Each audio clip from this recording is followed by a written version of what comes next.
हाँ जी, class 12 students कैसे हैं आप लोग? आई होप आप लोग ये सीरीज़ एंजॉय कर रहे होंगे। तो आज हम लोग पढ़ने जा रहे हैं चैप्टर नंबर 2 का पार्ट नंबर 3, जिसमें हम लोग डिस्कस करेंगे scientific management techniques given by F W. Taylor.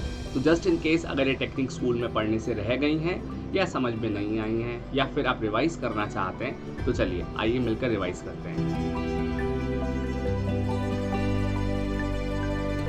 वही छोटी सी रिक्वेस्ट, टेक्स्ट बुक्स भी ओपन कर लीजिए, पानी की बोतल रख लीजिए, कानों में कुछ ठूस लीजिए ताकि मैं आपको ज़्यादा सुनाई दूं और पड़ोसी कम। First technique of scientific management is functional foremanship. बेटा यूजुअली ये देखा गया है कि एक ऑर्गेनाइजेशन मिडिल लेवल और टॉप लेवल के मैनेजर्स को चुनते समय बहुत ध्यान देती है, उनकी स्पेशलाइजेशन, उनकी एक्सपर्टाइज, स्पेशलाइजेशन, उनके कैलिबर पर ध्यान देती है। लेकिन जहाँ बात लोअर लेवल मैनेजमेंट की आती है वहाँ ऑर्गेनाइजेशन इतना ध्यान नहीं देती। वो ये मान के चलती हैं कि ऑर्गेनाइजेशन में जो लोअर लेवल मैनेजर हैं वो सारे काम कर लेंगे, यानी वो लोअर लेवल मैनेजमेंट से रिलेटेड प्लान्स भी बना लेंगे और सारा एग्जीक्यूशन वर्क भी देख लेंगे। ठीक है, तो एफ.डब्ल्यू. टेलर कहते हैं ऐसा नहीं करना चाहिए, हमें लोअर लेवल डिपार्टमेंट में प्लानिंग डिपार्टमेंट और एग्जीक्यूशन डिपार्टमेंट भी सेपरेट बनाने चाहिए, क्योंकि एक लोअर लेवल मैनेजर सारी प्लानिंग नहीं कर सकता, सिमिलरली सारी एग्जीक्यूशंस भी नहीं देख सकता। तो वो लोग जो प्लानिंग में बहुत अच्छे होते हैं वो हो सकता है कई बार एग्जीक्यूशन ना कर पाएँ, मतलब उसी काम को एग्जीक्यूट ना करा पाएँ, और सिमिलरली जो लोग एग्जीक्यूशन वर्क अच्छा देखते हैं या कर लेते हैं, ज़रूरी नहीं है कि वो अच्छे प्लानर्स भी हों। ठीक है, तो एफ.डब्ल्यू. टेलर बेसिकली ये चाह रहे हैं कि लोअर लेवल डिपार्टमेंट में भी दो अलग डिपार्टमेंट बनने चाहिए, एक प्लानिंग डिपार्टमेंट और एक एग्जीक्यूशन डिपार्टमेंट। ठीक है, और एग्जीक्यूशन डिपार्टमेंट में भी एक आदमी सारा एग्जीक्यूशन नहीं देख सकता, उस पर भी 4 अलग स्पेशलिस्ट होने चाहिए, और ऐसे ही प्लानिंग डिपार्टमेंट में भी कोई एक पर्सन सारी प्लानिंग नहीं देख सकता, उसमें भी 4 अलग अलग स्पेशलिस्ट होने चाहिए। तो इन शॉर्ट यानी एक ऑर्गेनाइजेशन में लोअर लेवल डिपार्टमेंट में भी 2 अलग डिपार्टमेंट होने चाहिए, प्लानिंग डिपार्टमेंट और प्रोडक्शन डिपार्टमेंट या एग्जीक्यूशन डिपार्टमेंट।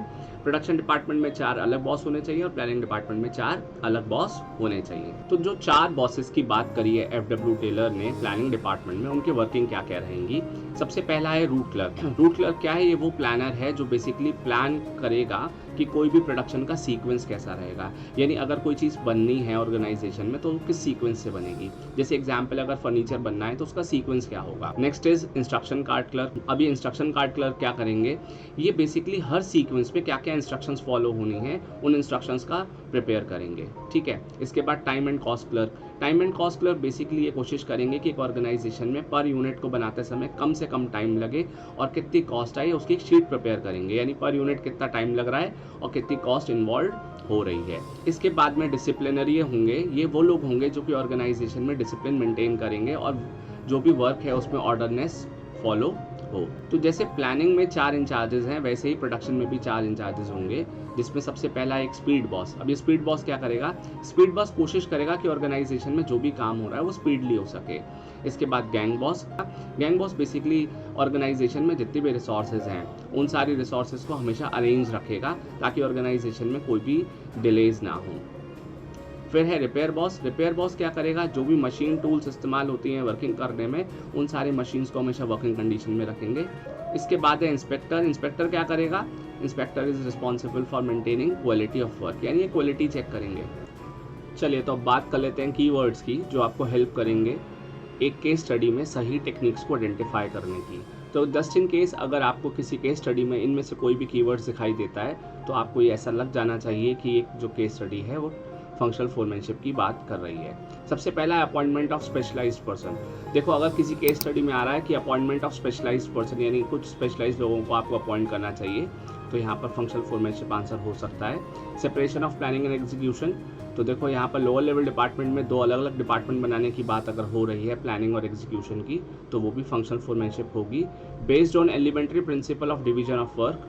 तो देखिए आपको मैं बता दूं कि ये जो फंक्शनल फोरमैनशिप है बेसिकली ये एक्सटेंशन है डिवीजन ऑफ वर्क का। ठीक है, इसके बाद violate the principle of unity of command. तो कहीं ना कहीं जो प्रिंसिपल है यूनिटी ऑफ कमांड ये कहता है कि एक एम्प्लॉय को एक ही बॉस से ऑर्डर मिलना चाहिए एक टाइम पर, लेकिन अगर हम फंक्शनल फोरमैनशिप की बात करेंगे तो वहाँ पर एक बॉस को एटलीस्ट 4 बॉसेस से ऑर्डर को रिसीव करना पड़ेगा। ठीक है, तो ये है violation of principle of unity of command. ठीक है, सेकेंड टेक्निक है स्टैंडर्डाइजेशन एंड सिंप्लीफिकेशन। तो देखो स्टैंडर्डाइजेशन एंड सिंप्लीफिकेशन एक एग्जाम्पल से स्टार्ट करते हैं। जैसे आप बचपन से लेस खा रहे हैं, तो कभी आपने ऐसा किया है कि आप किसी शॉप पर जाते हैं और आप शॉप वाले से कहते हैं कि भैया देखो मेरा जो लकी नंबर है वो 7 है, आप ऐसा करो वो 7 नंबर का जो पाउच है लेस का वो मुझे दे दो। ऐसा नहीं करते ना आप, क्यों नहीं करते? क्योंकि आपको मालूम है कि सारे लेस के जो पैकेट हैं सब में क्वालिटी सेम है, सब में सेम क्वांटिटी मिलेगी, सबका टेस्ट भी सेम है। क्यों ऐसा करती है कंपनी? क्योंकि कंपनी को मालूम है कि उसका प्रोडक्ट मार्केट में तभी बिकेगा जब वो स्टैंडर्ड क्वालिटी का होगा, यानी सेमनेस होगी। तो स्टैंडर्डाइजेशन बेसिकली यही है कि जब भी आप कोई गुड्स एंड सर्विसेज प्रोड्यूस करते हैं तो उसमें स्टैंडर्ड मेंटेन करें, उसका शेप, उसका कलर, उसका फीचर, उसमें मिलने वाली यूटिलिटीज़ सेम होनी चाहिए। अब कंपनी इसको अचीव कैसे कर सकती है? कंपनी को same tool, same machinery, same raw material, same method को यूज़ करना चाहिए ताकि ये सेमनेस मेंटेन की जा सके। तो चलिए बात कर लेते हैं सिंप्लीफिकेशन की। देखो, सिंप्लीफिकेशन का मतलब ये होता है कि एक ऑर्गेनाइजेशन जो भी गुड्स एंड सर्विसेज को प्रोड्यूस करती है उसको प्रोड्यूस करने के मेथड्स बहुत सिंपल होने चाहिए ताकि एम्प्लॉयज़ ईजिली उस प्रोडक्शन के मेथड को सीख सकें, अडॉप्ट कर सकें। दूसरी चीज़, अगर एक ऑर्गेनाइजेशन ज़रूरत से ज़्यादा वैरायटी मेंटेन कर रही है, ज़रूरत से ज़्यादा डायमेंशन है प्रोडक्ट के अंदर, ज़रूरत से ज़्यादा साइज़ है, तो उसको एलिमिनेट करना चाहिए, मतलब उसको इग्नोर करना चाहिए। अगर ज़रूरत से ज़्यादा साइज़, कलर, शेप, ज़रूरत से ज़्यादा ग्रेड्स हैं तो देखो ऑर्गेनाइजेशन को खुद ही प्रॉब्लम आएगी उसको मेंटेन करने में। उसको अननेसेसरली रॉ मटेरियल मेंटेन करना पड़ेगा, इन्वेंट्री मेंटेन करनी पड़ेगी, जिसमें ऑर्गेनाइजेशन की कॉस्ट भी आती है।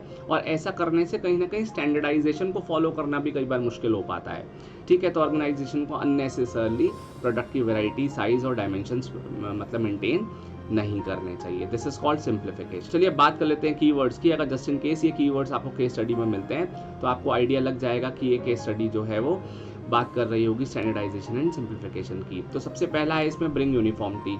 तो ऑर्गेनाइजेशन को चाहिए कि वो प्रोडक्ट बनाते समय यूनिफॉर्मिटी मेंटेन करे। तो अभी हमने स्टैंडर्डाइजेशन में बात करी थी इस तरह की। फिर है अलाउ इंटरचेंजेबिलिटी। अब अलाउ इंटरचेंजेबिलिटी का मतलब क्या है कि अगर प्रोडक्ट का साइज सेम है, स्टैंडर्ड का है, तो आप उसको इंटरचेंज कर सकते हो। जैसे एग्जाम्पल मैं आपको देता हूँ। अब जैसे ये कोई कंपनी मान लो एक पेन बनाती है ना। अब ये पेन रेड कलर में भी आता है, ब्लू कलर में भी आता है, ब्लैक कलर और ग्रीन कलर में आता है, और हो सकता है और भी कलर्स में आता हो। तो इन सब की जो रिफिल है, रिफिल का साइज सेम होता होगा। सेम रखने से फ़ायदा क्या होगा कि उसको हम किसी भी दूसरे पेन में यूज़ कर सकते हैं। तो इस तरह के इसको बोलते हैं इंटरचेंजेबिलिटी। यानी अगर एक ऑर्गेनाइजेशन मल्टीपल प्रोडक्ट्स बनाती है तो उसमें कई सारे प्रोडक्ट सेम रखे ताकि उसको हर प्रोडक्ट में यूज़ किया जा सके। इसके बाद है सेटिंग क्वालिटी स्टैंडर्ड। अगर आपका प्रोडक्ट स्टैंडर्ड प्रोड्यूस हो रहा है, यानी सेम प्रोडक्ट प्रोड्यूस हो रहा है, तो आप कहीं ना कहीं एम्प्लॉय को इजीली स्टैंडर्ड्स भी दे पाओगे, है ना। To reduce given line of product to fix type of size and characteristics. अगर केस स्टडी में ऐसी बात आ रही है कि एक कंपनी को चाहिए कि वो अपने अननेसेसरी प्रोडक्ट, जो बहुत सारे प्रोडक्ट बना रही है, उसको कम कर दे, बहुत सारे साइज मेंटेन कर रही है तो उसको कम कर दे, तो भी यहाँ स्टैंडर्डाइजेशन एंड सिंप्लीफिकेशन की बात हो रही होगी। इसके बाद to establish standard for performance of man and machinery. यानी अगर आप सेमनेस मेंटेन करोगे तो मैन और मशीनरी को सेम टारगेट आप एक बार में दे पाओगे।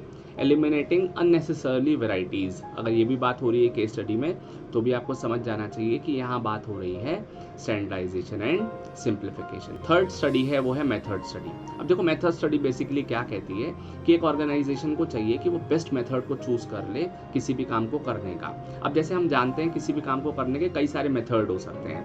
अब जैसे कि मान लीजिए मुझे वॉल पेंट करना है तो मैं वॉल पेंट ऐसे वर्टिकल भी कर सकता हूँ, हॉरिजॉन्टल भी कर सकता हूँ, डायगोनल भी कर सकता हूँ, मतलब डायगोनल समझ रहे हैं, डायगोनल भी कर सकता हूँ, जिगजैग भी कर सकता हूँ।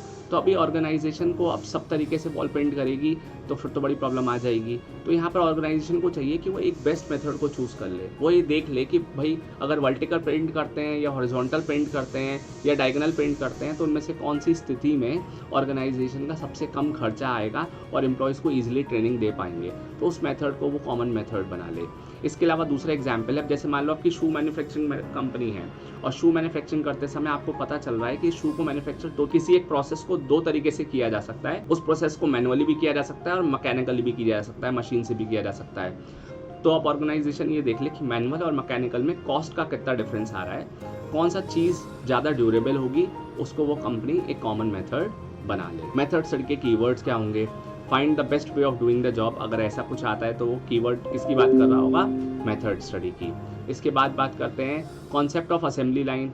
ठीक है, अगर असेंबली लाइन की बात हो रही है किसी की केस स्टडी में तो भी वहाँ मेथड स्टडी की बात हो रही होगी। Object is to minimize the cost of production and maximize the quality and satisfaction of consumer. अगर सेम मेथड का यूज़ हो रहा होगा ना काम को करने में, तो ऐसे में क्या होता है कि कॉस्ट भी सेम आती है, इससे कॉस्ट को भी मिनिमाइज कर सकते हो। जैसे कि एक काम को मशीन से भी किया जा सकता है और लेबर के द्वारा भी किया जा सकता है, तो आपको देखना पड़ेगा कि किस तरीके से करने से कॉस्ट कम आती है। इसके अपार्ट अगर सेम साइज सेम क्वालिटी होगी तो कस्टमर को सेटिस्फेक्शन भी ज़्यादा रहता है। इसके बाद जो स्टडी आती है वो टाइम स्टडी। देखो यूजुअली होता क्या है, ऑर्गेनाइजेशन में तरह तरह के लोग होते हैं। कुछ एम्प्लॉयज़ ऐसे होते हैं जो किसी भी काम को बहुत फ्रीक्वेंटली बहुत फास्ट कर लेते हैं, मतलब लाइक वो बहुत जल्दी जल्दी काम को कंप्लीट कर लेते हैं, और कुछ लोग होते हैं बहुत स्लो स्लो काम को कंप्लीट करते हैं। तो ऐसे में मैनेजर को कैसे पता चलेगा कि काम को एक्चुअल में कितनी देर में हो जाना चाहिए था? तो मैनेजर को क्या करना चाहिए कि वो ये देखे कि एक काम एक्चुअल में कितनी देर में हो जाना चाहिए। तो देखो मैनेजर करे क्या। अब जैसे मान लीजिए कि आपके ऑर्गेनाइजेशन में 10 एम्प्लॉयज़ हैं, किसी एक एम्प्लॉय ने उसी काम को 3 मिनट में कंप्लीट किया है, और सबसे लेट जो वो काम कंप्लीट हुआ है वो 8 मिनट में हुआ है, 8 मिनट्स में हुआ है। तो मैनेजर को क्या करना चाहिए, 8 और 5 के बीच में एक कॉमन टाइम ले लेना चाहिए, यानी एवरेज टाइम ले लेना चाहिए, जिसको वो एक स्टैंडर्ड टाइम बना दे। ऐसा करने से क्या होगा, आप सारे एम्प्लॉयज़ को सेम टारगेट दे पाओगे, और सेम टारगेट देने के अलावा और भी कुछ फ़ायदे होंगे। जैसे आपको ये पता चल जाएगा कि आपको कोई अगर एक बड़ा ऑर्डर मिला है तो वो कितनी देर में कंप्लीट हो जाएगा। आपको अपने एम्प्लॉयज़ को टारगेट देने में और स्टैंडर्ड देने में भी हेल्प मिलेगी। आपको ये भी पता चल जाएगा कि आपके एम्प्लॉयज़ एफिशिएंट हैं या नॉन एफिशिएंट है। ठीक है, तो चलो कुछ कीवर्ड्स की बात कर लेते हैं। To find out standard time to perform a job, इससे हमें ये पता चल जाएगा किसी एक पर्टिकुलर जॉब को परफॉर्म करने में कितनी देर लगती है। To set the standard time for workers, workers को कितना टाइम लगता है उसका स्टैंडर्ड भी आप दे सकते हैं। To determine the number of workers, यानी अगर आपको कोई एक बड़ा ऑर्डर मिला है तो आपको ये पता चल जाएगा कि इस ऑर्डर को कंप्लीट करने में कितने वर्कर्स की रिक्वायरमेंट होगी, राइट। इसके बाद है फटीग स्टडी। देखो यूजुअली क्या है, हम जब भी कुछ काम करते हैं तो हम काम करते करते ज़रूर थक जाते हैं, है ना। हम मशीन तो है नहीं जो थकेंगे नहीं, तो हम थक जाते हैं। तो ऐसे में हमें ब्रेक की ज़रूरत पड़ती है। तो ऑर्गेनाइजेशन में मैनेजर को ये देखना चाहिए कि जब भी एक एम्प्लॉय काम कर रहा है तो वो कब उसको ब्रेक मिल जाए, ताकि वो वापस से रीगेन कर सके अपने स्टेमिना को जो वो खो चुका है काम करते करते। ठीक है, तो यानी यहाँ बात हो रही है इंटरवल्स की। तो यहाँ मैनेजर को देखो साइंटिफिकली ये डिसाइड करना चाहिए कि एक एम्प्लॉय को कितने रेस्ट इंटरवल की ज़रूरत पड़ती है during the particular course of action, मतलब एक पर्टिकुलर काम कंप्लीट करने में। फिर उसके जो रेस्ट इंटरवल है उसका ड्यूरेशन कितना होना चाहिए, 5 मिनट का, 10 मिनट का, 20 मिनट का, आधे घंटे का, ये भी उसको देखना चाहिए।